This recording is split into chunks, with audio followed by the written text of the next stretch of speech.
Office থেকে বেরিয়ে এসেছি আধ ঘন্টা হলো। সামনের অভয়শীলের প্রসিদ্ধ মোগলাইখানার দোকানের বড় উনুনে চাটু চাপিয়ে মোটা লেচির পরোটা ভাজা হচ্ছিল। বড়দিন আর নববর্ষের পরপর ছুটির পর অফিস কাচারি সব খুলে গেছে। সেই সাথে শহরের রাস্তায় উৎসবমুখর বাঙালির ভিড়কে স্থানাচ্যুত করে তার জায়গা দখল করেছে কর্মব্যস্ত মানুষের ভিড়। সারাদিনের কাজের শেষে বাড়ি ফেরার পথে তারই কিয়দাংশ পা রেখেছে অভয়শীলের প্রসিদ্ধ মোগলাইখানার দোকান। এখানে অনেক বছর কাজ করলেও এই দোকানে শেষ কবে খেয়েছি তা মনে পড়ে না। পরোটার গন্ধে আপনা হতেই আমার হাত চলে গেল পকেটে। না, পয়সা আছে, যখন 2 পয়সা কিনে তাহলে খাওয়াই যাক। যেমন ভাবা ঠিক তেমন কাজ। দোকানে ঢুকে গেল। এদের দোকানে কর্মচারীর সংখ্যা বেশি, ফলে ভিড় থাকলেও বেশিক্ষণ অপেক্ষা করতে হলো না। শালপাতার ঠোঙায় গরম পরোটা আর ঘুগনি পেয়ে পেটের খিদেটা যেন আরও দ্বিগুণ হয়ে গেল। সামান্য এই টিফিনটুকুও তৃপ্তির সাথে চব্যচস্য করে খেয়ে দোকানে দাম মিটিয়ে আবার রাস্তায় নামলাম। ততক্ষণে আরেক বিপত্তি। এই পৌষের আকাশে বাদলা ছেয়েছে। এমন শীতে বৃষ্টি হলেই তো মুশকিল, সঙ্গে ছাতাও নেই। আবহাওয়া বড়ই বিচিত্র বস্তু, কখন যে কি হয় তা বলা যায় না। তাড়াতাড়ি পা চালিয়ে ধর্মতলাগামী ট্রামে উঠে পড়লাম। বৃষ্টি হোক, ঝড় হোক, জল হোক, দুনিয়ার রসাতলে যাক, অফিস শেষে একটাই গন্তব্য, তা হলো মঠলেন। গাড়িতে বসে হাত জোড় করে মনে মনে বললাম, একবার চক্রবর্তী ঠাকুরের বৈঠকখানায় ঢুকে পড়ি, তারপর যা হোক তাই হোক। যাই হোক, প্রার্থনা ঈশ্বর শুনলেন। গন্তব্যে নেমে একটা পাসিং শোয়ের প্যাকেট কিনে সবেমাত্র তারানাথের বাড়ির সাইনবোর্ডের সামনে এসে দাঁড়িয়েছি, বৃষ্টির প্রথম ফোঁটা এসে পড়ল আমার হাতে। তড়িঘড়ি করে ভেতরে ঢুকে গেলাম। বৈঠকখানায় একটা পুরনো চাদর গায়ে দিয়ে বসে বন্ধ জানলার দিকে তাকিয়ে যেন আনমনা হয়ে কিছু একটা ভাবছিল তারানাথ। বিড়ির ধোঁয়া ছড়িয়ে পড়েছে ঘরের বাতাসে। আমার পায়ের শব্দ শুনে ঘুরে তাকিয়ে বললেন, ও, এই তো তুমি এসে গেছো। যাক, ভালোই হয়েছে। তা রাস্তায় জল পেলে নাকি? কাঁধের ব্যাগটা নামিয়ে রেখে বসতে বসতে বললাম, না না, তা পাইনি। এই আপনার বাড়ির সামনে এসেই বৃষ্টিটা শুরু হলো। শীতকালে এমন বৃষ্টি বড়ই বিরক্তিকর। হাতে ধরা বিড়িটা নারকেল মালার ভেতর গুঁজে দিয়ে তারানাথ বলল, সেটা এমন কিছু নয়। তুমি আসছো জেনেই ভাবলাম সময় রদ বদল করে যদি বৃষ্টিটা পিছানো যায়, কিন্তু করতে মন চাইলো না।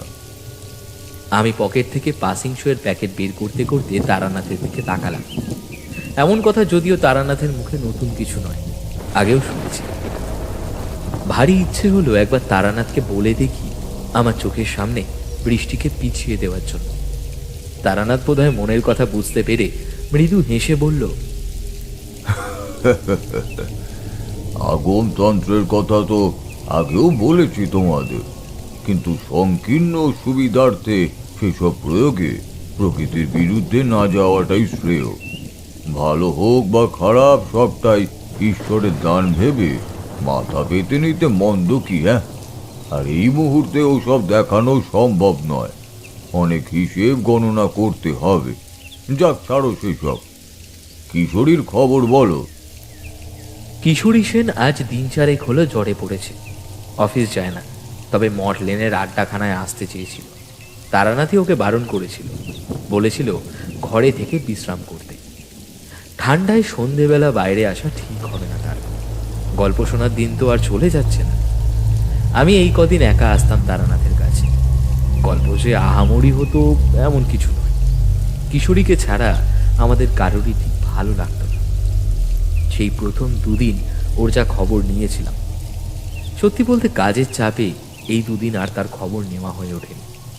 তারানাথকে কি করে বলি সে কথা? বয়সজ্যেষ্ঠ মানুষ, বন্ধুর শরীর খারাপেও খবর নিয়ে শুনে যদি রাগটা করে বসে, আবার তারানাথের সামনে মিথ্যেও বলতে পারবো না। কি উত্তর দেব ভাবছি, এমন সময় আমার ভাবনায় ছেদ ঘটিয়ে হুড়মুড় করে একজন এসে ঢুকল তারানাথের বাড়ির বৈঠকখানায়। আগন্তুকের এমন অপ্রত্যাশিত আগমনে আমরা চমকে তো উঠলামই।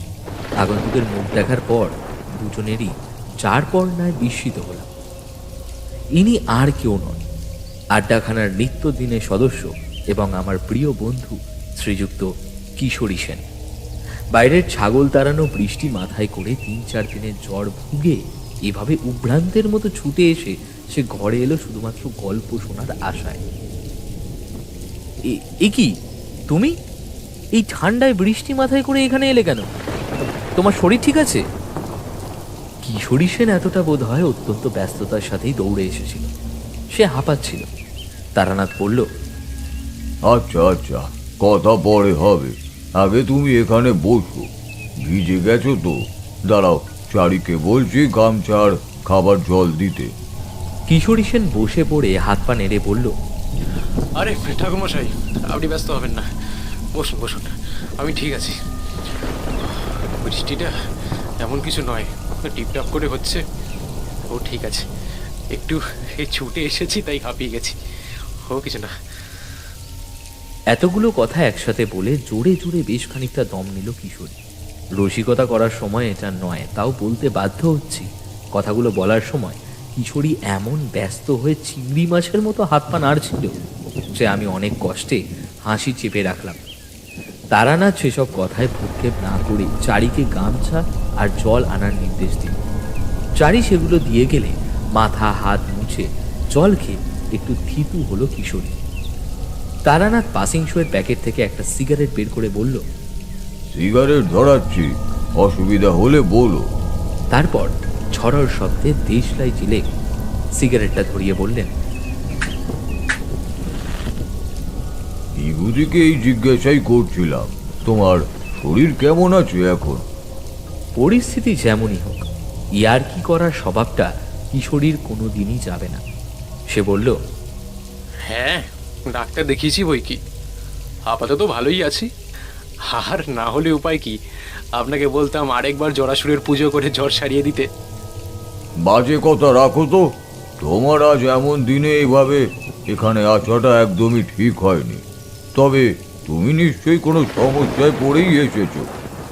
কিশোরী চোখ গোল গোল করে তারানাথের দিকে তাকালো। ও, আপনি তাহলে বুঝতে পেরে গেছেন? সবটা না বুঝলেও কিছুটা অনুমান করাই যায়। তোমার চোখ মুখ দেখে এটাও মনে হচ্ছে সমস্যাটা তোমার না, তোমার পরিচিত কারো। কি ঠিক তো? কিশোরী শ্রদ্ধাবনত হয়ে হ্যাঁ সূচক মাথা নাড়ল। তারপর বলল, হ্যাঁ, ঠিকই বলেছেন। ঘটনাটা আসলে কি হচ্ছে তা আমি অন্তত চিঠি পড়ে বুঝতে পারিনি। আপনি নিশ্চয়ই এটা বুঝতে পারবেন। আপনার কথাই আমি তাকে বলেছিলাম। আপনার জন্যই আসলে এই চিঠিটা। চিঠির প্রেরককে? কিশোরী পকেট থেকে ভাঁজ করা একটা কাগজ বের করে বলল, আমার এক পিস্তুত দাদা, নাম শঙ্কর, শঙ্কর ঘোষ, থাকে ওই সাকরাইলে, বর্ধিষ্ণু গ্রাম। সমস্যাটা হয়েছে তাদের বাড়িতেই, অনেক দিনের পুরনো সমস্যা। তবে অনেক চেষ্টা করেও এর সমাধান হয়নি। ওদের ইচ্ছা যে তারানাথ ঠাকুর এবার একটা বিহিত করুক। এই এই নিন, এই চিঠিটা, সবটা খুলে বলা আছে এতে। এই বলে সে হাতের কাগজখানা তারানাথের উদ্দেশ্যে বাড়িয়ে দিল। কাগজটা খুলে তারানাথ মনে মনে পড়তে শুরু করল। লক্ষ্য করছিলাম তার মুখের ভাবটা পরিবর্তন হচ্ছে। চিঠিটা পড়া শেষ হলে গম্ভীর মুখে সেটা আমার দিকে বাড়িয়ে দিল, আর জানলার দিকে তাকিয়ে এক মনে কিছু একটা ভাবতে ভাবতে সিগারেট টানতে লাগলো। আমি সেটা হাতে নিয়ে পড়তে শুরু করলাম। চিঠির বিষয়বস্তু আমি যা বুঝলাম তা মোটামুটি এই রকম। শঙ্কর ঘোষেরা দুই ভাই, শঙ্কর আর তার খুড়তুতো ভাই দিবাকর ঘোষ। দুই ভাই বিবাহিত। শঙ্করের একটি বছর দুয়েকের বাচ্চা ছেলে আছে। দিবাকরের বিয়ে হলো বছর খানেক হয়েছে, আর তার বউকে নিয়েই হলো যত বিপত্তি। ঘটনা শুরু মাস 6 আগে। দিবাকরের স্ত্রী সুরমা একদিন আচমকাই অদ্ভুত ব্যবহার শুরু করে। দিনের বেলা সে স্বাভাবিক থাকলেও রাতে তার আচরণ দেখে কখনোই তাকে স্বাভাবিক মানুষের পর্যায়ে ফেলা যায় না। সন্ধেবেলা সন্ধে দিতে গিয়ে শঙ্করের স্ত্রী ভবানী দেখেন সুরমা নিজের ঘরে আলো বন্ধ করে শুয়ে আছেন। শরীর খারাপ কিনা জিজ্ঞেস করতে গিয়ে ভবানী ঘরের আলো জ্বালিয়ে দেখে সুরমা অবিন্যস্ত শাড়িতে এলোমেলো চুলে বিছানায় চিত হয়ে পড়ে আছে। মাথার সিঁদুর যেন কেউ হাত দিয়ে ঘষে মোছার চেষ্টা করছে, চোখ দুটো যেন ঠিকরে বেরিয়ে আসছে আতঙ্কে। দাঁতে দাঁত কপাটি লেগে সে এক বিভৎস দৃশ্য। চেঁচিয়ে ওঠেন ভবানী, হাত থেকে পড়ে যায় সন্ধ্যা প্রদীপ। তখন বিছানা থেকে অদ্ভুত বিকৃত অবস্থাতেই 4 পে জন্তুর ন্যায় নেমে আসেন সুরমা আর হামাগুড়ি দিয়ে মেঝেতে ঘোরাঘুরি করতে থাকেন।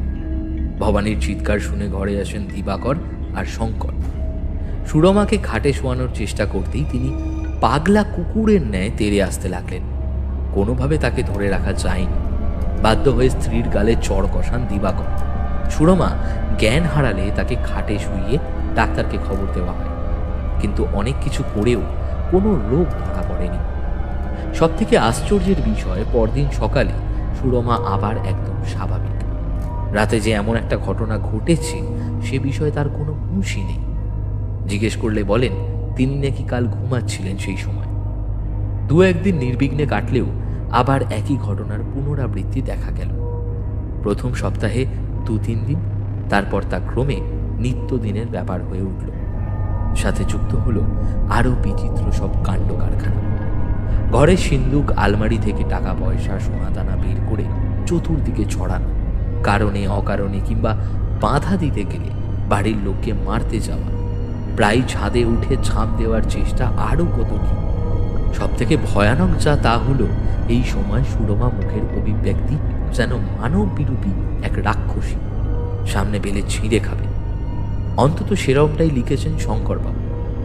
এমন অবস্থায় পড়ে শরীর দিন দিন ভেঙে যেতে থাকে সুরমার। ডাক্তার, বৈদ্যি, এমনকি গায়ের বয়োজ্যেষ্ঠদের কথায় ঝাড়ফুঁক টুকটাক করেও কোনো লাভ হয়নি। কেউ কেউ মত দিয়েছেন নতুন বউ পাগল হয়ে গেছে, পাগলাগারতে ভর্তি করা উচিত। কিন্তু দিনের বেলা সুরমা এতটাই স্বাভাবিক থাকেন যে ইনি রাতের বেলা এমন করে বেড়ান তা বিশ্বাস করে কার সাধ্যি। নিরুপায় হয়ে ওনারা তারানাথে শরণাপন্ন হয়েছেন। পত্র দ্বারা সমস্যা জ্ঞাপনে ক্ষমা প্রার্থী, তবে ওনাদের একান্ত অনুরোধ তারানাথ জ্যোতির্জাহ্নব যেন নিজে হাতে এই সমস্যার হাল ধরেন। দিবাকরের বৈবাহিক জীবনে এই ভয়ানক বিপত্তি সত্যি মেনে নেওয়া যায় না। চিঠিটা ভাঁজ করে আবার কিশোরীকে ফিরিয়ে দিল। বড়ই অদ্ভুত সমস্যা। তারানাথ বেশ কয়েকবার ধোঁয়া ছেড়ে কিশোরীকে উদ্দেশ্য করে বলল, তোমার দাদা শঙ্কর যেখানে থাকে ওটাই কি ওদের পৈতৃক ভিটে? হ্যাঁ, নিশ্চয়ই। এই ধরনের সমস্যা কি এই প্রথমবার, নাকি এর আগে, মানে ওর পূর্বপুরুষদের মধ্যেও দেখা গেছে? তা তো কখনো শুনিনি, এই প্রথমবারই। কেন বলুন তো, মানে আপনি কি সন্দেহ করছেন?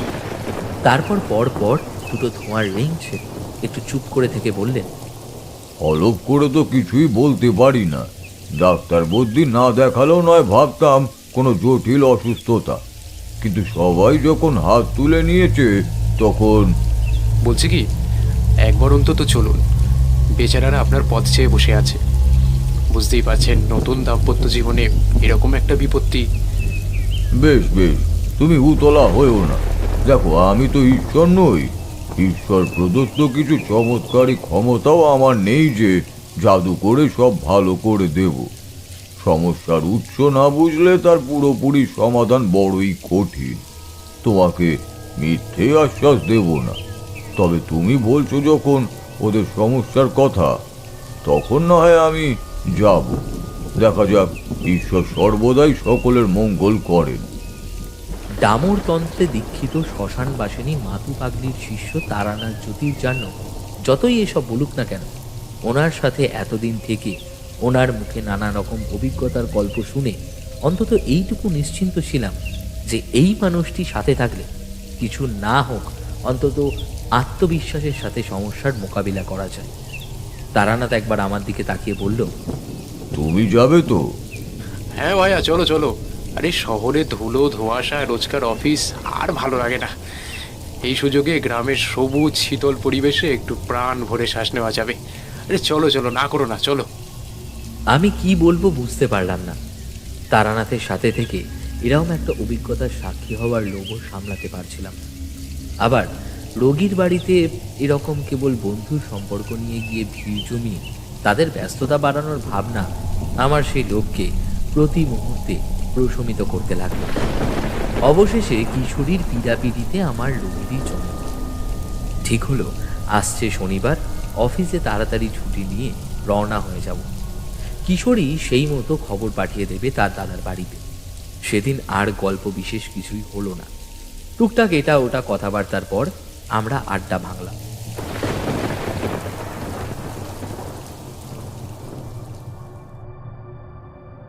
মানুষ ভাবে এক আর হয় আর এক।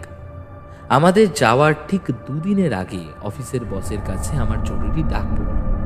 কোম্পানির বড় কর্তাদের সাথে মিটিং আছে, যেতে হবে শিলিগুড়ি।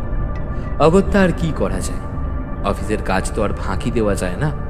কিশোরীদের জানিয়ে দিলাম যেতে পারবো না, আর এই হাড় কাঁপানো ঠান্ডায় আমাকে যেতে হবে শিলিগুড়ি। ভাবতেই শরীরের তাপমাত্রা যেন হু হু করে হিমাঙ্কের নিচে নেমে গেল। রায়গুণাকর যথার্থই বলেছেন, বাঘের বিক্রম সম মাঘের হিমানি। সপ্তাহখানেক মতো শিলিগুড়ি থেকে কাজ সেরে যখন কলকাতায় ফিরলাম, কলকাতার শীতকে আর শীত বলে মনে হলো না। কিশোরী আর তারানা তো ফিরে এসেছে শুনলাম। সমস্যা আসলে কি আর তার সমাধান হলো কি না সেই সব জানতে এতটাই উদ্গ্রীব ছিলাম যে আর কাল বিলম্ব না করে পরদিনই তেলে ভাজা আর পাসিং শো নিয়ে উপস্থিত হলাম মটলেনের আড্ডাখানায়। সাঁকরাইলের ঘোষ পরিবারের বিভীষিকার ঘটনা এবার সবটাই তারানাথের মুখে শোনা। শনিবার একটু দুপুর দুপুর করেই আমি আর কিশোরী রওনা হলাম সাঁকরাইল। দিন কয়েক থাকতে হবে এই ভেবে প্রয়োজনীয় সব জিনিসই গুছিয়ে নিয়েছিলাম। পৌঁছাতে সন্ধে পেরিয়ে রাত হয়ে গেল। গ্রামের ঠান্ডা আরো বেশি। কিশোরীর দাদা শঙ্করকে বলাই ছিল। শঙ্কর গরুর গাড়ি সঙ্গে নিয়েই এসেছিল। ব্যাগপত্র সব নিয়ে আমরা গরুর গাড়ির ছইয়ের ভেতর উঠে বসলাম। নির্জন গ্রাম্য রাতের মেঠো পথ দিয়ে হেলে দুলে চলতে লাগলো গাড়ি। বাইরে ঘুটঘুটে অন্ধকারে কিছুই দৃষ্টিগোচর হচ্ছিল না। গাড়ির ভেতরে হ্যারিকেন জ্বলছিল, তাতেই যতটুকু যা দেখা যায় আর কি। টুকটাক পরিচয়, এটা ওটা সেটার কথার পর আমি শঙ্করকে বললাম, দিবাকরের স্ত্রী মানে সুরমা এখন কি অবস্থায় আছে? ওই রোজ রাতে যেমন থাকে, সূর্য ডুবলেই সেই এক পাগলামি শুরু হয়। আজকেও হয়েছিল, দেবুর হাতে আঁচড়ে রক্ত বার করে দিয়েছে। বাড়ির ছোট বউ, দিবাকরের বিয়ে করা মেয়ে। কিছু করতে মন চায় না, কিন্তু কিছু তো করার নেই। জ্বর থাপ্পড় মেরে ডাক্তারের দেওয়া ওষুধ জোর করে খাইয়ে ঘুম পাড়ানো হয়েছে। মেয়েটাকে রোজ রোজ এভাবে গায়ে হাত তুলতে কারোর মন চায়? আপনি বলুন তো ঠাকুরমশাই, কতদিন এভাবে চলবে আমি জানি না। কিছু বুঝতে পারছি না আমি। শঙ্কর কিছু বুঝতে না পারলেও তার মাথার পেছনে ছইয়ের দেওয়ালে লেগে থাকা চাপ চাপ একটা অপার্থিব অন্ধকার আমাকে সমস্যাটা কিছুটা বুঝতে সাহায্য করছিল। এবার বললাম, কিছু মনে করো না শঙ্কর, কিন্তু একটা কথা জানতে খুবই ইচ্ছে হচ্ছে। মা চিচি, মনে করব কেন? বলুন না, বলুন, কি জানতে চান বলুন। তোমার তো বৌমার পেছনে অনেক কাঠখড় পুড়িয়েছ, ডাক্তার বুদ্ধি দেখানো, এমনকি ঝাড়ফুঁক করা, সবই। অন্তত সেরকমটাই তুমি চিঠিতে লিখেছিলে। তা সব শেষে তোমাদের আমার কথাই কেন মনে হলো? হ্যাঁ, আমি তো আর ডাক্তার না, আর সেই অর্থে ঝাড়ফুঁক টুকটাকও করি না। আমার ভাই কিশোরীর মুখে আপনার কথা আগেই শুনেছি।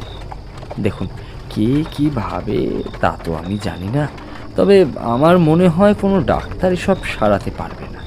কারণ এটা আসলে কোনো রোগ বলে আমি অন্তত মনে করি না। কি এমন রোগ যা কেবল রাতের বেলাতেই হয়? দিনের বেলায় রোগীর সেই সব নিয়ে কোনো খেয়ালই থাকে না। কেন জানি না, সুরমাকে রাতে দেখলে মনে হয় এটা কেবল সুরমার রক্ত মাংসের শরীর। এতটা হিংস্র মূর্তি কোনো মানুষ ধরতে পারে ভাবা যায় না। রোজ রোজ এই আতঙ্ক বুকে বেঁধে দিন কাটছে। বলতে দ্বিধা নেই, আমি নিজে এইসব অতিলৌকিক পারলৌকিক ব্যাপার বিশ্বাস করি। আর তাছাড়া কি? না মানে সুরমার বিয়ের আগে এমন কোনো রোগ ছিল না। আমি স্পষ্ট বুঝতে পারলাম শঙ্কর কিছু একটা এড়িয়ে গেল। আমিও আর ঘাঁটালাম না, বলার হলে সে নিশ্চয়ই বলতো। বাকি রাস্তাটা এটা ওটা টুকটাক কথা বলেই কেটে গেল। শঙ্করদের বাড়িটা গ্রামের সীমানা থেকে অনেকটাই ভেতরে। গরুর গাড়ি থেকে নেমে মিনিট দুয়েকের হাঁটা পথে আমরা বাড়ির সামনে এলাম। একই শীতের রাত, তার উপর আবার পাগলা কুকুরের মতো মাঝে মাঝে এলোমেলো হিমেল উত্তরে হাওয়া এসে চাদর জামা ভেদ করে যেন গায়ে কামড় বসিয়ে দিচ্ছে। শঙ্করদের বাড়িটা দেখে বেশ অবস্থাপন্ন মধ্যবিত্ত বলা চলে। দোতলা পাকা বাড়ি, উঠানের চারধার বেড়া দিয়ে ঘেরা, ভেতরে বাঁধানো নলকূপও রয়েছে দেখতে পেলাম। তুলসী তলায় রেখে যাওয়া প্রদীপ এতক্ষণ নিবু নিবু হয়ে জ্বলছিল। আমরা আসতেই দপদপ করে বার দুয়েক জ্বলে উঠে পুরোপুরি নিভে গেল। হাত পা একটু ধুয়ে দোরগড়ায় উঠে শঙ্কর হাঁক দিল, ভবানী, ও ভবানী, এই আমরা এসে গেছি, দরজাটা খোলো। অন্দরমহল থেকে একটা মহিলা কণ্ঠ ভেসে এলো, আসছি আসছি। তারপর খুট করে দরজা খোলার শব্দ হলো। আমরা তিনজনে ভেতরে প্রবেশ করলাম। শঙ্করের বয়স আন্দাজ 40-42 হবে। কি ঠিক বললাম তো কিশোরী? ভবানীকে দেখে যেন এতটাও অল্প বয়সী বলে মনে হলো না। সেটাই স্বাভাবিক। ছোট জায়ের সাথে যেভাবে দিনের পর দিন অলক্ষণে সব কাণ্ড ঘটে চলেছে, তা যে তার ওপর গভীর দুশ্চিন্তার দাগ কাটবে, শরীর মুখেও যে তার প্রভাব পড়বে, এটাই তো স্বাভাবিক। শঙ্করের বাবা মা এবং দিবাকরের বাবা মা সকলেই গত হয়েছেন। ওদের ছোট ছেলেটাকে নিয়ে বাড়িতে সদস্য সংখ্যা 5 জন। আদর্শ গৃহকর্তার মতোই শঙ্কর বলল, এই ভবানী, তুমি আর দেরি করো না। ঠাকুরমশাই কিশোরী অনেক দূর থেকে আসছেন, খাবার দাবারের ব্যবস্থা করো।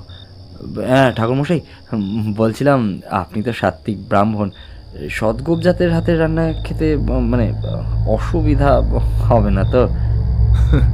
বাড়ে অসুবিধা হবে কেন? আমি তো আর টিকিধারী বৈষ্ণব নই। তুমি ওসব নিয়ে একদম চিন্তা করো না।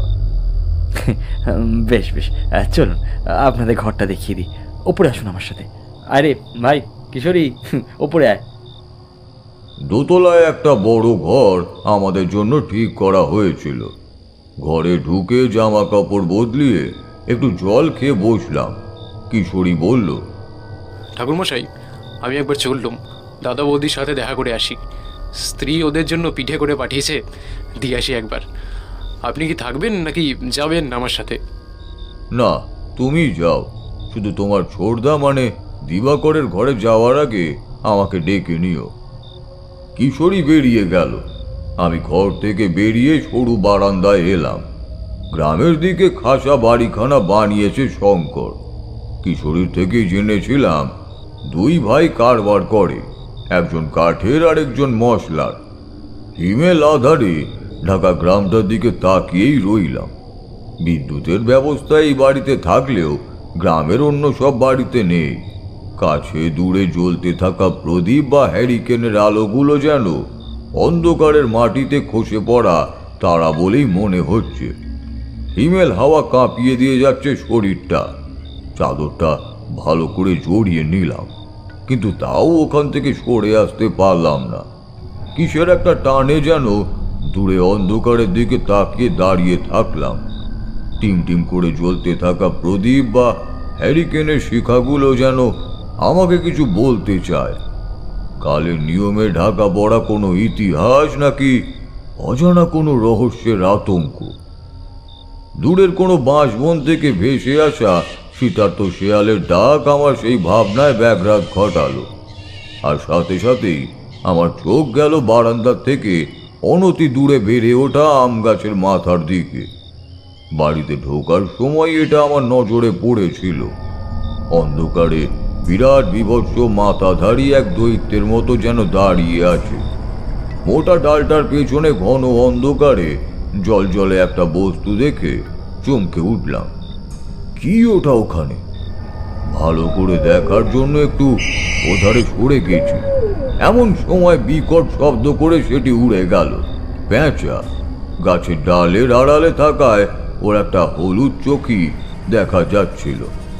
আর 5 জনের কাছে ব্যাপারটা সাধারণ হলেও ততক্ষণে বাতাসে পোড়া আতপ চাল আর কিছুর একটা গন্ধ আমার মনকে যেন একটু ভারী করে তুলেছে। এ তো মোটেই ভালো লক্ষণ নয়। গৃহস্থের বাড়ি, মনে মনে একবার ইষ্টমন্ত্র জপ করলাম। পেছন থেকে কিশোরীর ডাক শোনা গেল। ও ঠাকুর, আরে ওখানে কি করছেন ঠান্ডায়? আসুন আসুন, ছোটদার ঘরে যাই, চলুন। শঙ্কর আমাদের খাওয়ার কথা বলছিল, কিন্তু আমি বাধা দিয়ে বললাম, আগে সুরমাকে একবার দেখে আসি, তারপর না হয় একসাথে সকলে বসা যাবে। নিচতলায় একটা ঘরে আমরা দুজনে গেলাম। ঘরে ঢুকতে যাব এমন সময় সেই গন্ধটা আরো জোরালো ভাবে আমার নাকে এলো। এভাবে ঢোকাটা ঠিক হবে না। শঙ্কর আমাদের সাথেই ছিল। তাকে বললাম, দিবাকর ভেতরে আছে তো? তাকে একবার বাইরে ডাকো। শঙ্করের ডাকে দিবাকর বাইরে এলো। উস্কো খুস্কো চুল, মুখে প্রায় মাসখানেকের না কামানো বড় দাড়ি, চোখে মুখে দুশ্চিন্তা ও অনিদ্রার ছাপ স্পষ্ট। আমাকে দেখেই সে হাত জোর করে নমস্কার করলো। তার সাথে পরিচয় করে বললাম, আচ্ছা দিবাকর, ঠিক কবে থেকে এসব শুরু হয়েছে বলো তো? তা মাস 6 হবে। প্রথমটা সপ্তাহে 2-3 দিন হতো, ইদানিং সেটা রোজকারের ঘটনা হয়ে দাঁড়িয়েছে। কেবল রাত হলেই এসব পাগলামো শুরু হয়। দিনের বেলা একদম স্বাভাবিক, কিছু মনে থাকে না। ওটাই তো অবাক করছে ঠাকুরমশাই। আপনি নিজেই দেখবেন, কাল সকালে ও কত সুস্থ। ডাক্তার দেখানোর কথা বললেই বলে আমার তো কিছুই হয়নি, খামোকা কেন তোমরা এসব করছো কে জানে। ও আরও বলে সন্ধ্যার পর নাকি রোজই ওর ঘুম পায়, অথচ ঠিক তখনই শুরু হয় ওর দৌরাত্ম্য। মেরে ধরে তবে শান্ত করতে হয়। বুঝতেই পারছেন, বছরখানেক হয়েছে বিয়ে হয়েছে, তার মধ্যেই নতুন বইয়ের গায়ে এভাবে হাত তুলতে হচ্ছে। রোজকারের এই অশান্তি আর ভালো লাগছে না। কিছু একটা করুন ঠাকুরমশাই, কিছু একটা করুন। চোখ থেকে জল গড়িয়ে পড়তে লাগলো দিবাকরে। তার কাঁধে হাত রেখে তাকে আশ্বস্ত করে বললাম, দমে যেও না, শক্ত হও। তোমাকেই এখন সুরমার পাশে থাকতে হবে। আমি এসেছি যখন, দেখছি কি করা যায়। কিছু একটা বিহিত তো করেই যাব। ওদের 3 জনকে বাইরে দাঁড় করিয়ে রেখে আমি ঘরে ঢুকলাম। ঢুকতেই অনুভব করলাম একটা অদৃশ্য বাঁধা মাকড়সার জালের মতো কোনো একটা জিনিস যেন গোটা ঘরটাকে বহির্জগৎ থেকে আলাদা করে রেখেছে।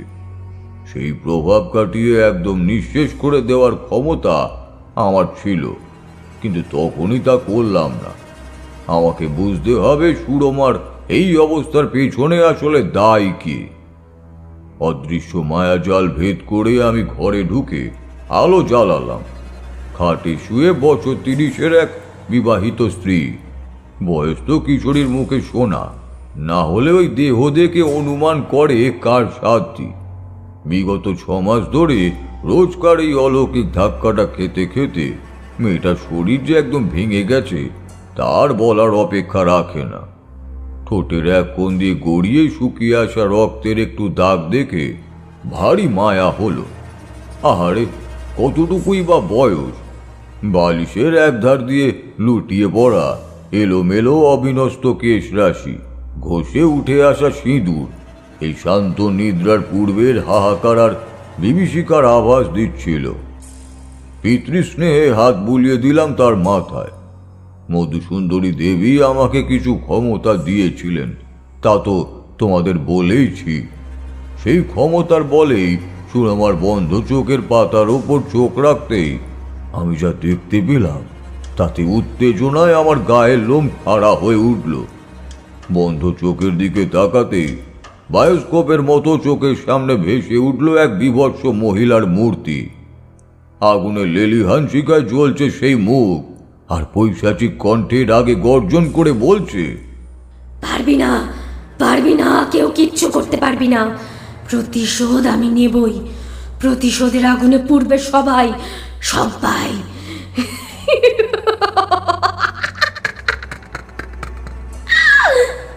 তারপরই কোথায় যেন অদৃশ্য হয়ে গেল সেই জ্বলন্ত মুখ। সব চুপচাপ। শঙ্কর ভুল কিছু বলেনি। অলৌকিকতা যে গোটা ঘটনায় ছড়িয়ে আছে সে বিষয়ে আমি প্রথমেই সন্দেহ করেছিলাম, এবার আরো নিশ্চিত হলাম। ওই বিভৎস মুখটি কার, কিসের প্রতিশোধ চায় সে, কেন সবাইকে মারতে চায়, আমাকে তা জানতেই হবে, অবশ্যই জানতে হবে। ঘর থেকে বেরিয়ে এসে দিবাকরকে বললাম, বৌমার বাপের বাড়িতে খবর দিয়েছ নিশ্চয়ই? দিয়েছি, তবে ওনারা মনে করছেন সুরমার জটিল কোনো রোগ হয়েছে, ওকে শহরে আরও বড় ডাক্তারের কাছে দেখানো দরকার। ওনাদের কথা মতো আমাকে তাই করতে হতো। হাজার হোক ওনাদের বাড়ির মেয়ে তো। কিন্তু দাদা বলল আপনি আসছেন, তাই আর কি আপনার ভরসায় রয়ে গেলাম। তারপর আমার দু হাত চেপে ধরে বলল, ঠাকুরমশাই আপনি কিছু একটা করুন, ওকে বাঁচান। সুরমাকে আমি হারাতে চাই না ঠাকুরমশাই, আমি হারাতে চাই না। চিন্তা করো না, সব ঠিক হয়ে যাবে। আচ্ছা, বৌমার পুষ্টি বিচার বা জন্মকুণ্ডলী সংক্রান্ত কোনো কাগজ বা কিছু তোমাদের কাছে আছে? দিবাকর ঘাড় নেড়ে বুঝিয়ে দিল আছে। বেশ, ওটা আমাকে পারলে আজ রাতে কিংবা কাল সকালে একবার দিও। ঠাকুরমশাই, সুরমার কি হয়েছে আপনি কি কিছু বুঝতে পারলেন? কিছুটা বুঝতে পেরেইছি, তবে সেটুকু বললে তোমরা আরো ধোঁয়াশার মধ্যে থেকে যাবে। তার চেয়ে বরং দুটো দিন একটু ধৈর্য ধরে যাও, আর একটু দেখে শুনে আমি সবটা বুঝে নি। এর একটা বিহিত আমি করবই, কোনো চিন্তা করো না। দিবাকর, তুমি বৌমাকে সব সময় চোখে চোখে রেখো। এতদিন যা যা করেছে, এখন যদি নতুন কিছু শুরু করে তাহলেও কিন্তু আমাকে বলো। বড় বউ ভবানী ততক্ষণে আমাদের জন্য খাবার বেড়ে দিয়েছে। আমরা সকলেই একসাথে খেতে বসলাম। কিশোরী পাশে আছে বলে বলছি না, অমন বিপদের দিনেও শঙ্কর আমাদের আতিথেয়তার কোনো ত্রুটি রাখেনি। কাঁসারের থালায় গরম ফুলকো লুচি, হাতের চেটো সমান লম্বা লম্বা বেগুন ভাজা, ফুলকপি, বাঁধাকপি, আরও 2-3 রকমের তরকারি এবং ভাজা ভুজি, শেষে খাঁটি গরুর দুধের ক্ষীর আর বড় বড় নলেন গুড়ের রসগোল্লা। ভোজন রসিক বাঙালির আর কি চাই? শঙ্করকে বললাম, আরে করেছো কি হে ভাই, এত কখনো খাওয়া যায়? বয়স হয়েছে তো নাকি? তুমি যে দেখি অম্বলে মারবে আমাকে।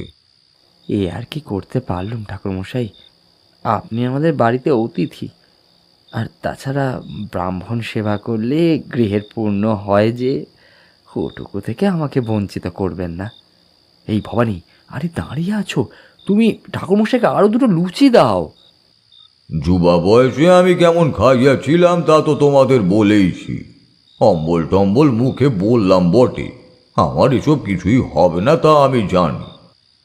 বাড়িতে সমস্যা বিপদ যাই থাক না কেন, ওসব চিন্তা ভাবনা করে খাওয়া দাওয়া কম তোমরা করলেও আমি কখনোই এ নিয়ে কোনো আপোষ করিনি।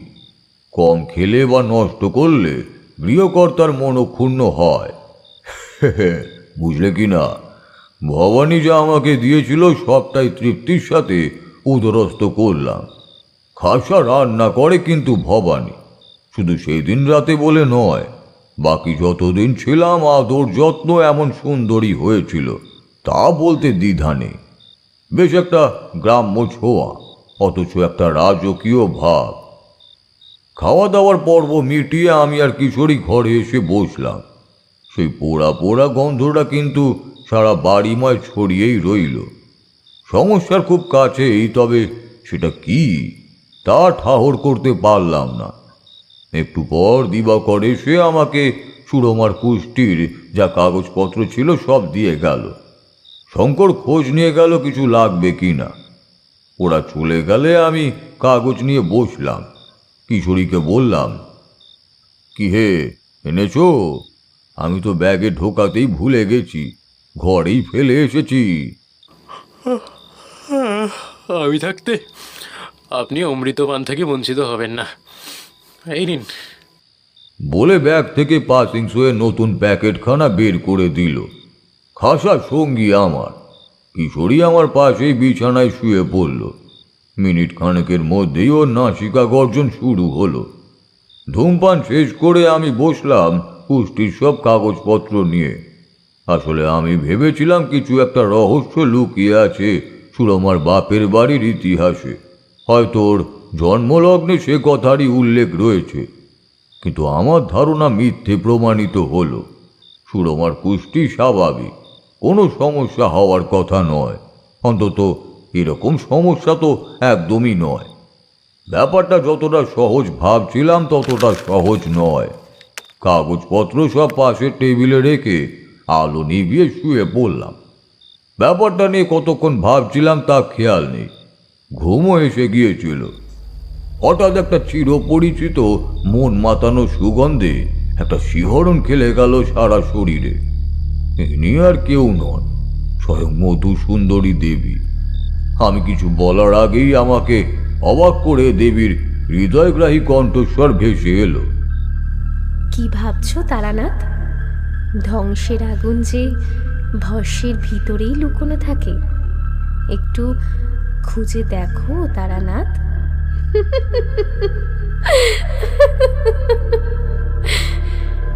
সাথে সাথে দূর থেকে ভেসে আসা দেবীর সেই ভুবনমোহিনী হাসি। ঘুম ভেঙে উঠে বসলাম বিছানায়। সত্যি বলতে এই পরিস্থিতিতে দেবীর কথা আমার মাথাতেই আসেনি, কিন্তু তাও দেবী এলেন আমার স্বপ্নে। তিনি কি আমাকে পথ দেখাতে এলেন? তার ওই গূঢ় কথনের অর্থই বা কি? মনে মনে দেবীকে প্রণাম জানালাম। পরদিন সকালে প্রাতরাশ সেরে গেলাম দিবাকরের ঘরে। সুরমা দুর্বল শরীরে বালিশে হেলান দিয়ে বিছানায় বসেছিল। পাশে বসেছিল দিবাকর, তাকে খাইয়ে দিচ্ছে।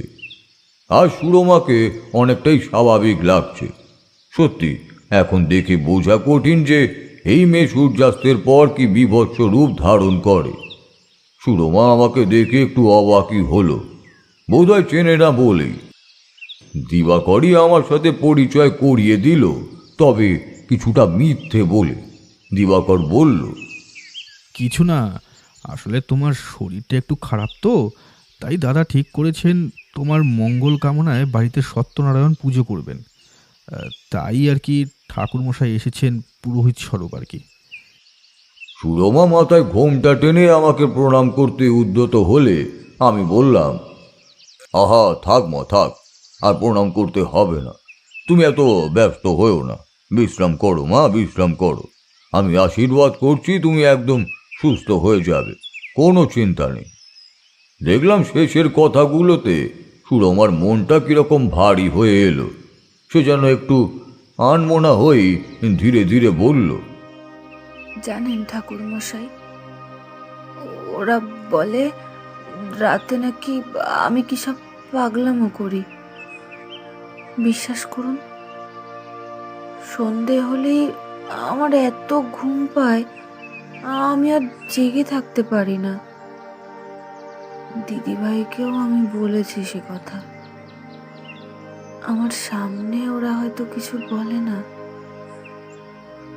তবে আমি বুঝি ওরা আমার কথা বিশ্বাস করছে না।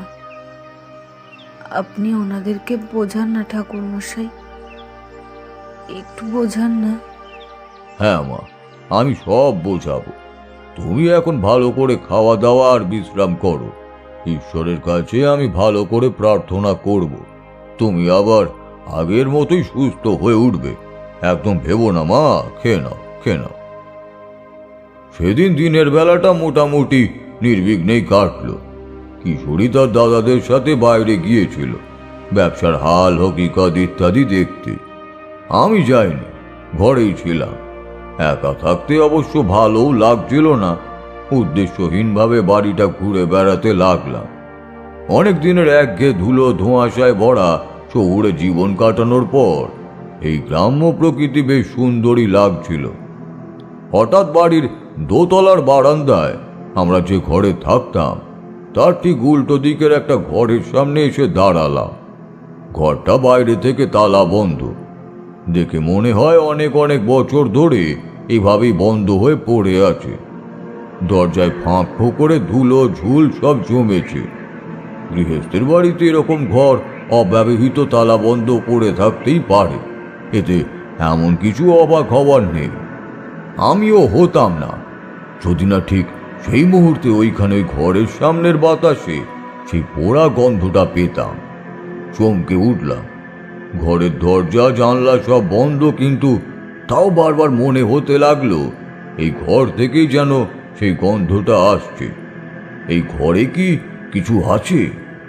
সাথে সাথে দেবীর আগের রাত্রে বলা কথাটি মনে পড়ে গেল।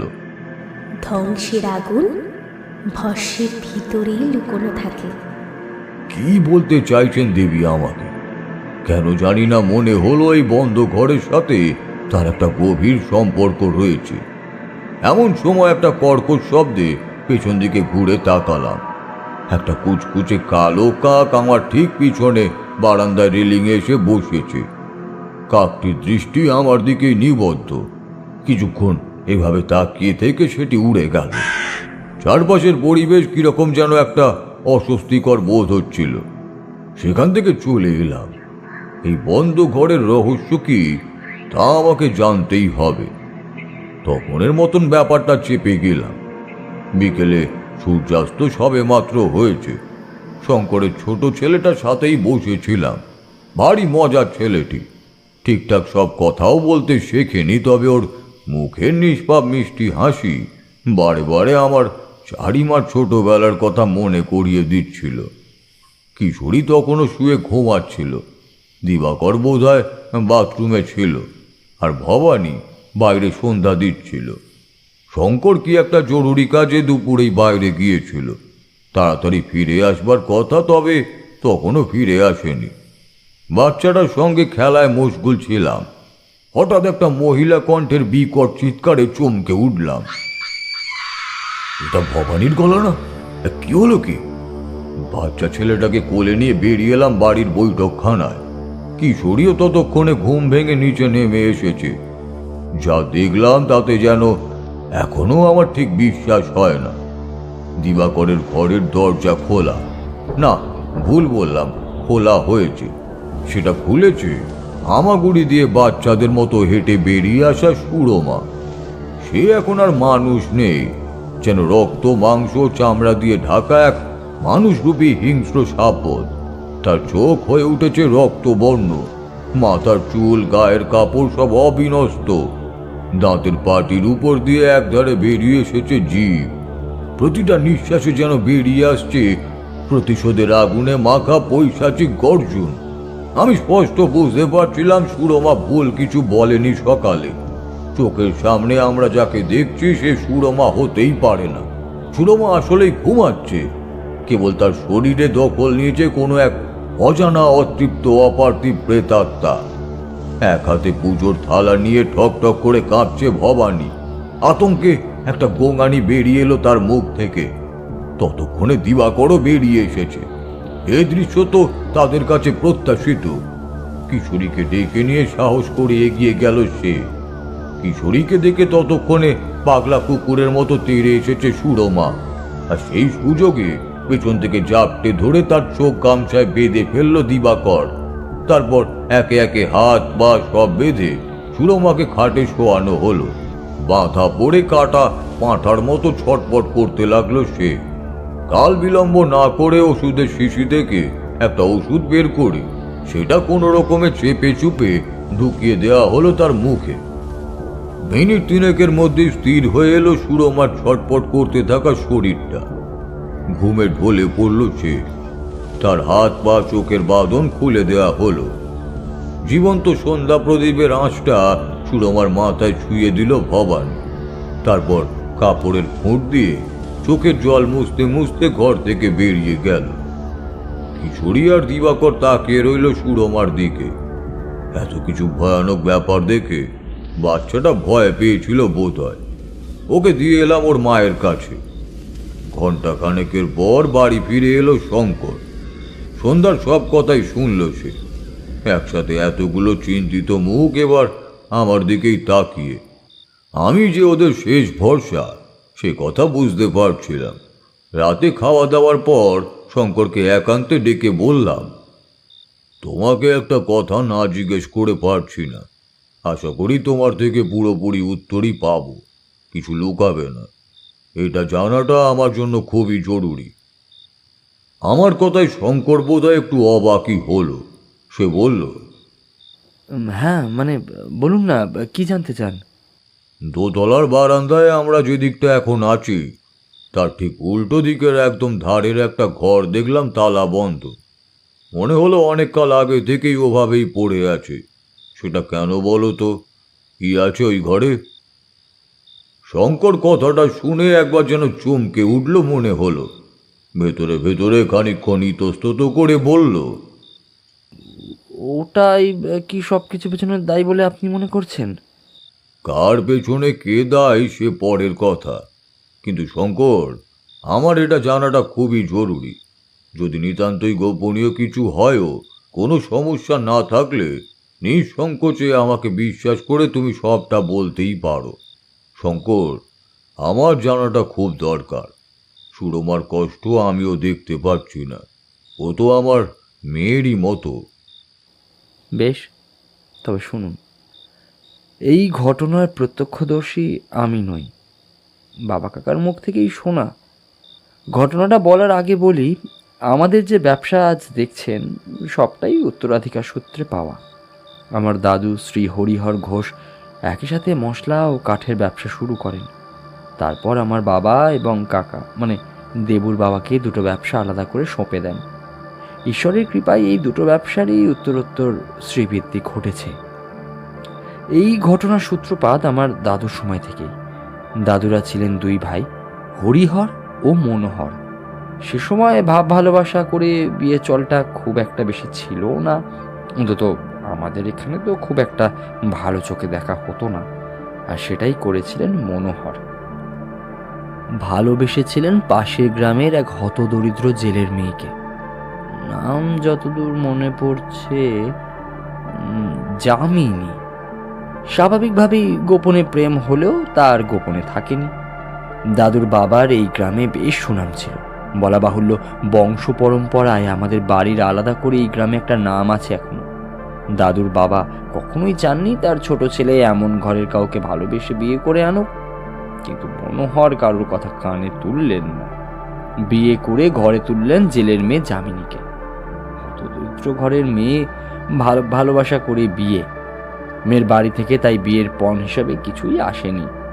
তাই বাড়িতে এসেই যামিনী পড়লেন শাশুড়ির আক্রোশের মুখে। দাদুর বাবা বিয়েটাকে মেনে না নিলেও যে যামিনীকে মনে মনে একদম মেনে নেননি তা কিন্তু নয়, সেটা কৃতিত্ব যামিনীরই। ঘরকন্যার গুণে শ্বশুর বাড়িকে সুন্দর করে সাজিয়ে তুলতে চেয়েছিলেন তিনি। সকলের সেবায় প্রয়োজনে তিনি সবসময় এগিয়ে আসতেন। কিন্তু নাম, মান সম্মান বড়ই আত্মতুষ্টির জিনিস ঠাকুরমশাই। একবার যে নাম হয়েছে এই গ্রামে, তা হয়তো এই জেলেনির জন্য একদিন খারাপ হবে, এই ভয়টা সকলের মনে সব সময় কাজ করত। এসবের কারণ আবার বিয়েতে পণ না পাওয়ার ক্ষোভ। এই দুইয়ের দোহাই দিয়ে যামিনীর ওপর বাড়তে লাগলো তার শাশুড়ির নিত্য নৈমিত্তিক অত্যাচার। দিনের বেলায় বাড়ি বেটা ছেলেরা না থাকলে অযথা কথা শোনানো, গালিগালাজ করা ইত্যাদি তো চলতোই। ক্রমে মুখ চলার পাশাপাশি হাতও চলতে শুরু করলো। বলতে কোনো দ্বিধা নেই ঠাকুরমশাই, পণ না পেলে মেয়ে পক্ষের বাড়ির ওপর একটা চাপা ক্ষোভ তো থাকেই, কিন্তু আমার দাদুর মা সেটা নিয়ে বড্ড বেশি অত্যাচার করতেন যামিনীর ওপর। মারধর, গায়ে গরম জল ঢালা, গরম খুন্তির ছ্যাঁকা দেওয়া, সব রকমের অকথ্য অত্যাচার। নিচু জাতের মেয়ে হলেও যামিনী কখনোই এর প্রতিবাদ করেননি, মুখ বুজে সবটাই মেনে নিয়েছিলেন। কিন্তু মনোহর ব্যাপারটা ধীরে ধীরে বুঝতে শুরু করেন এবং যামিনীকে সব কিছু বলতে বাধ্য করেন। মনোহর জানতেন এইসব নিয়ে বাড়িতে ঝামেলা করে লাভ নেই, কারণ সবাই তার স্ত্রীর বিরুদ্ধে। তিনি সিদ্ধান্ত নেন বউকে নিয়ে বাড়ি ছাড়ার। কোনোভাবে যামিনীর শাশুড়ির কানে সে কথাটা যায় এবং এর প্রভাব যে দ্বিগুণ হয়ে যামিনীর ওপরই পড়বে তা অনুমান করাই যায়। মারধর গালিগালাজের পাশাপাশি যামিনীর বাপ মা পরিবার নিয়েও হয়তো 10টা কথা শুনিয়েছিলেন তিনি। যামিনীর সহ্য ক্ষমতা আর টিকে থাকেনি। অপমানে যন্ত্রণায় দিনের পর দিন শোষিত, নিপীড়িত, বঞ্চিত হয়ে ধীবরের ঝি গলায় বিষ ঢালেন। যে ঘরটা আপনি বন্ধ দেখছেন ওটাই ছিল মনোহর আর যামিনীর ঘর। ওই ঘরেই যামিনী আত্মহত্যা করেছিলেন। এই ঘটনার পর মনোহর পাগল হয়ে যান এবং বাড়ি থেকে বেপাত্তা হয়ে যান। যামিনী মরলেও মুক্তি পায়নি তার অতৃপ্ত আত্মা। জীবদ্দশায় তার উপর হওয়া অন্যায় অত্যাচারের প্রতিশোধ নিতে ঘুরে বেড়াতে থাকে এই বাড়ি জুড়ে। শোনা যায় আমাদের বাড়ির কুলপুরোহিত কোনো এক কাপালিকের সাহায্যে নাকি যামিনীকে বেঁধে রাখেন ওই তালাবন্ধ ঘরের মধ্যে। সেদিন থেকে নাকি আজ ওভাবেই ওই ঘরে আটকে আছে যামিনীর অতৃপ্ত আত্মা। এই বাড়ি অনেককাল আগেই তৈরি, শুধু কালের নিরিখে মেরামত করা হয়েছে মাত্র। ওই ঘর সেদিন থেকে ওইভাবেই বন্ধ আছে। কেউ খোলার বা ভেঙে ফেলার সাহস করেনি কোনোদিন। সত্যি বলতে আমি আমার এতদিনের জীবনে কখনো এর জন্য কোনো ভূতের উপদ্রব দেখিও নি, তাই সেভাবে ওই ঘরের প্রতি ভয়টা জাগিনি। তবে আমাদের বাড়িতে একটাই নিয়ম চলে আসছে, সেটা হলো ওই ঘর কখনো না খোলার। এতটা বলার পর একটু থামলো শঙ্কর। একটু চুপ করে আবার সে বলল, জানেন ঠাকুরমশাই, আমি মানুষ হিসাবে কখনোই এই দুর্ব্যবহার সমর্থন করি না, কিন্তু অতীতকে তো আর পরিবর্তন করা যায় না। বাড়ির নাম খারাপ হবে সেই ভেবে এ কথা কোনোদিন কাউকে বলিনি। কিন্তু ঠাকুরমশাই, এইসবের সাথে সুরমার অসুখের কি সম্পর্ক? আছে শঙ্কর, সম্পর্ক আছে। তুমি ভেবো না। বিশ্বাস করে বলছো যখন, তুমি আমি এই বাড়ির লোক ছাড়া এই গ্রামের কোনো লোক এসব জানতেও পারবে না। তবে তোমাকে একটা কথা বলি, এটা আপাত দৃষ্টিতে আমার অনুমান বলে মনে হলেও আমি নিশ্চিত এটাই ঘটেছে। এই ঘরের চাবি কি তোমার কাছে থাকে? হ্যাঁ, মানে কি হয়েছে বলুন তো ঠাকুরমশাই? কোনোভাবে সেই চাবি হয়তো সুরমার কাছে এসেছে এবং সে কৌতূহলবশত ওই ঘরের দরজা একবার খুলেছিল, পরে আবার বন্ধ করে দিলেও ততক্ষণে বন্ধ ঘরে এত বছর ধরে বন্দি যামিনীর আত্মা মুক্তি পেয়েছে এবং রোজ সন্ধ্যায় সেই ভর করে সুরমার শরীরে। চমকে উঠল শঙ্কর, কাঁপা কাঁপা গলায় বলল, কি বলছেন ঠাকুরমশাই? তাহলে তাহলে এই থেকে বাঁচার উপায়? উপায় তো আছে, তবে সেটা বলবে যামিনী নিজে। তার দাবি আমাদের মানতেই হবে। আমার বিশ্বাস তোমার সেই কাপালিক যামিনীর দাবি দেওয়া না মেনে তাকে বন্দি করে রেখেছিল, তাই ওর মুক্তি হয়নি। মানুষ যামিনী যে কষ্ট সহ্য করেছে তার অতৃপ্ত আত্মার দাবি মেনে একটু শান্তি তাকে আমরা দিতেই পারি। তাহলে এখন কি করণীয় ঠাকুরমশাই? অপেক্ষা। আজকের রাতটা আমাদের অপেক্ষা করতে হবে। কাল সন্ধ্যায় সুরমার দেহ ধরে আবার যখন যামিনীর আগমন হবে তখন তার কাছ থেকেই এর উত্তর আসবে। যথারীতি সেদিন রাত এবং পরের দিনটা কাটল। সন্ধ্যা হয়ে এসেছে। অপেক্ষার এই প্রহর যেন কাটতেই চায় না। বাড়িতে আমরা 4 পুরুষ 1 মহিলা নিয়ে তটস্থ হয়ে আছি এক অতৃপ্ত প্রেতের মুখোমুখি হওয়ার জন্য। ভবানী গিয়েছে রান্নাঘরে ছেলের খাবার আনতে। দিবাকর হাঁপাতে হাঁপাতে ছুটে এসে বলল,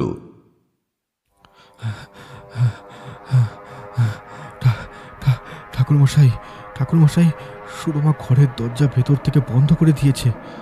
কিশোরী, দিবাকর আর শঙ্কর, তোমরা প্রস্তুত থেকো। আমার মুখের কথা শেষ না হতেই ভবানীর গলার চিৎকার শোনা গেল, ও বাবা গো, কোথায় তোমরা?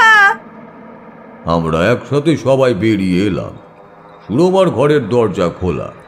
ঘরের সামনে যেতেই ভয়ঙ্কর দৃশ্য। ঘরের আলমারি, সিন্দুক সবই খোলা। লন্ড ভন্ড মেঝেতে ছড়িয়ে পড়ে রয়েছে টাকা পয়সা, গয়নাগাটি। সেসবের দিকে তাকিয়ে রাগে ফুসছে সুরমারূপী যামিনীর প্রেত, চোখ রক্তবর্ণ। এবার সে আমাদের দিকে তাকালো, আর সাথে সাথেই হিংস্র সাপদের ন্যায় ধেয়ে এলো আমাদেরই দিকে।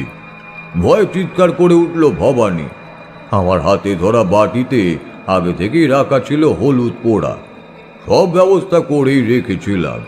সামনে মেঝেতে একটু ছড়িয়ে দিতেই তার গন্ধে চিৎকার করে পেছনে সরে গেল সেই প্রেত।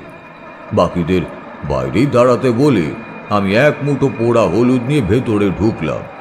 সুরমা তখন দেওয়ালের এক ধারে সিটিয়ে গেছে, তবে সে কিন্তু রাগে ফুঁসছে, শুধু সামনে আসতে পারছে না, কারণ হলুদ পুড়লে যে আত্মাও ভয় পায়।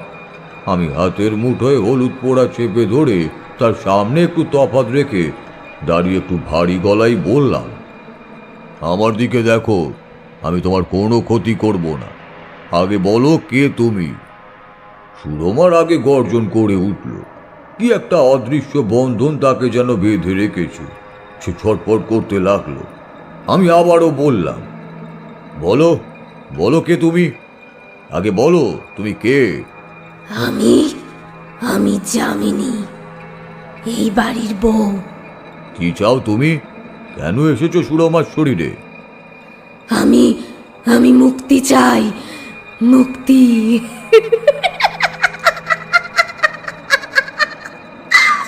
সেটা কিভাবে সম্ভব? বলো আমাকে, বলো। আমার স্বামীর আমাকে দেওয়া সীতাহার, ওটা ওটা বের করে আনো,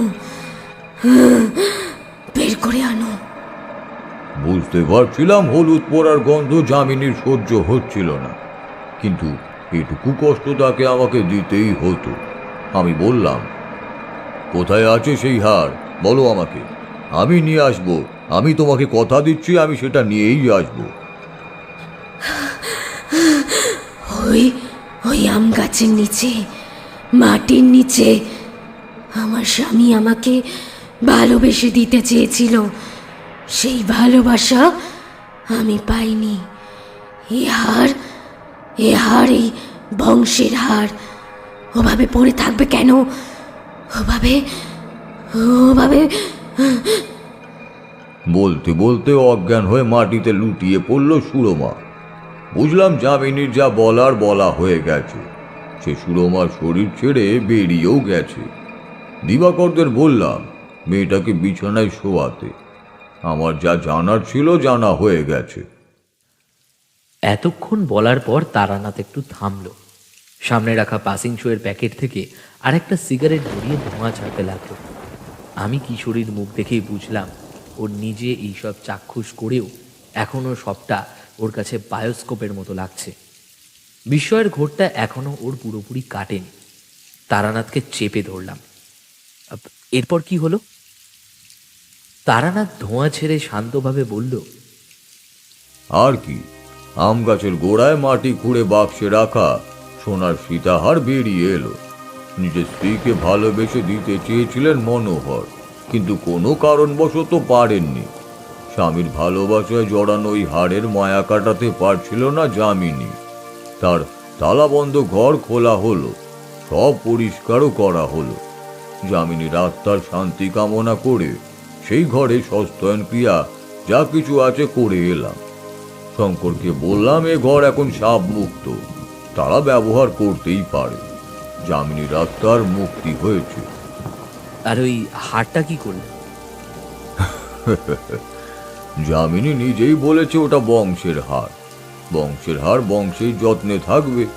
এবার থেকে বংশ পরম্পরায় নতুন বউকে ওই হার দিয়ে মুখ দেখা হবে। এটাই ছিল যামিনীর অতৃপ্ত প্রেতের ইচ্ছা। সে অপমানে মার খেয়ে খেয়ে মরলেও সংসারটাকে বড্ড ভালোবাসত। তাই তো সুরমার শরীরে থেকেও সে পরিবারের কারোর কোনো ক্ষতি করেনি, শুধু তার ইচ্ছেটুকু বোঝাতে চেয়েছিল। যামিনী প্রকৃতই ও বাড়ির যোগ্য বউ। তার শাশুড়ি যে কেন সে কথা বোঝেনি। সংসার সুখের হয় রমণীর গুণে। বুঝলে কি না?